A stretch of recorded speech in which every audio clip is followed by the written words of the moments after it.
It's like she hasn't changed an atom ever since those days. No, actually she's worse. All those years over there has made her worse, ruder, bossier. Ugh. So tell me, Nina, are you seriously concerned that the sight of your hair might ignite a riot of rape? Don't be ridiculous, I said.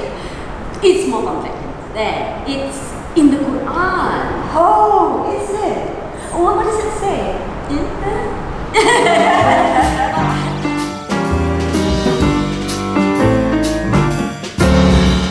Rain and Hailstones, it's about 4 Malay friends, all of whom have spent time living and studying abroad in the US. And now they're all back home in Malaysia, and each of them is basically trying to figure out how they fit in now. The fourth friend, Amy, the play begins with her coming back. She's the last of them to come back, and she's the one who's been away the longest. She's been away for 10 years.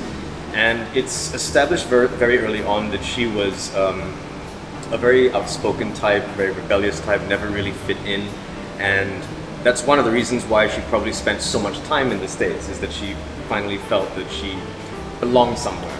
But now she's come back home because her father is ill, and nothing has changed. If anything, she's even more outspoken and even more opinionated, and it's really sort of about her journey to try and figure out, okay, what do I do now? You know, like now that I'm home, what does that mean? What does home mean?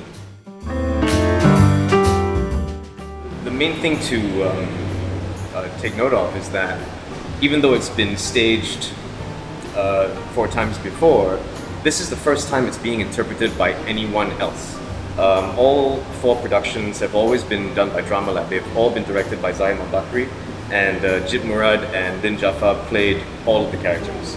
And this is the first time it's being done by someone else. Yeah. Original productions, Jit and Lin played everyone. And I guess that was also part of the fun of it. Yeah. You know, it's like watching these 2 actors play all these multiple roles. When I decided to do it, my first decision was to cast 4 different actors as the 4 main friends. I mean, I decided to go with 4 actors instead of 2 because I think if I cast 2, to me, there's no point doing it again unless you can do something different. So that was one reason, and also casting 2 actors who can replace Jit and Lin. I feel sorry for anyone who's got to fill those shoes. You can expect to have, you know, a completely different visual that you see on stage, and I think we're also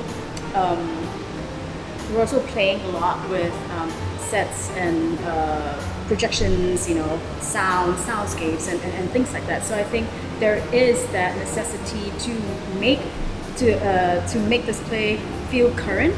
It's a different set of audience from 30 years ago, from 20 years ago. People are coming in with different expectations as well. You know, just things evolve, right, over the years. So I think it's so that whole part of the technicalities and the design part is also, it's also different. Actually, we haven't done any rewriting. We've looked at it.